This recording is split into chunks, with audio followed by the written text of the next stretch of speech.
I actually remember early on, Sander and I were talking about rigs, and they weren't called rigs yet, but the idea of launching an NFT. And he showed me your demo from the Lunar Metropolis project, which people could go watch on your website.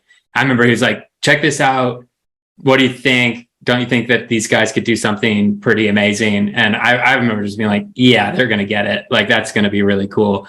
So maybe Sander and Colin, I think, probably have the most insights into what came before that and how the relationship started. Cause it's not like, it isn't just, out of the blue. I mean, there's some origin here and how you were all thinking about Web3 and then how the conversation started that kicked this all off.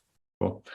Yeah, well, I guess the first thing is Colin and I have been friends for a long time through climbing, and we have a ton of mutual friends over the years climbing together in Bishop and different areas around California.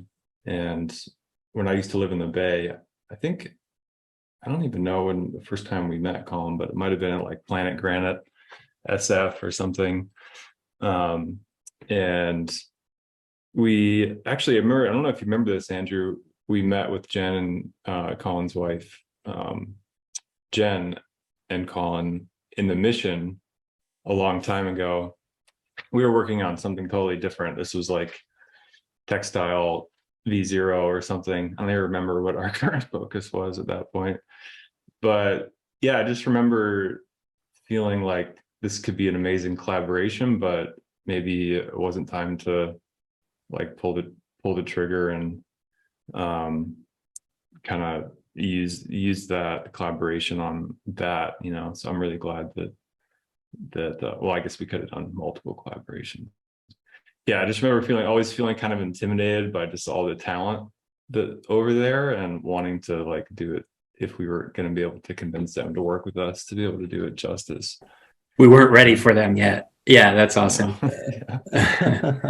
I do remember that meeting, Sander, at Four Barrel. That was probably like, man, might have been like 7 or 8 years ago at Four Barrel. Yeah, and yeah, for some reason that collaboration didn't pan out, but I think there's been like a mutual admiration for both of our companies.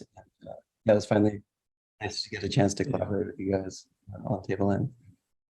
Yeah, that's actually really cool little nugget there about Bishop and that area too, because so much of our aesthetic thinking behind Tableland is inspired by those landscapes and everything. So maybe kind of even helped with the collaboration moving faster, having people already knowing kind of where our hearts were and things like that. So that's really cool. Yeah.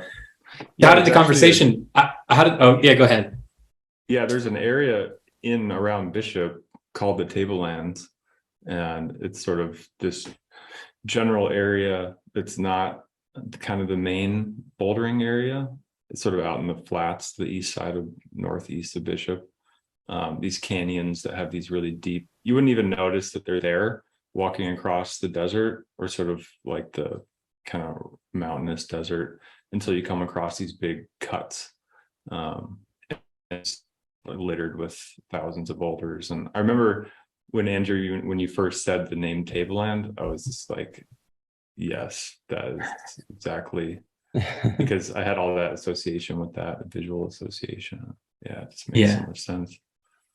So how did the conversation go? What was, I guess on the Oddfellows side, were you already thinking, more Web3 projects sound interesting, and then we had it, or like, was there, how did that go?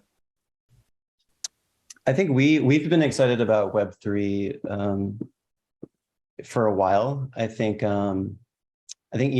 as storytellers, we're always excited by new technologies just because it unlocks, new and novel ways to tell a story. And I think we're excited by that. I think one aspect of, getting into Web3 is it's pretty technical. And so I think that's always been a little intimidating to us. And so, we've been working with other Web3 companies. We have ambitions to tell our own kind of stories, using Web3.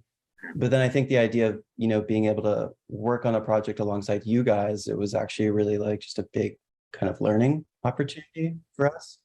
We could bring our strengths to the project, but also leverage your strengths and, you know, learn something about how to kind of operate in the space and what's possible beyond what we kind of already knew, which was great.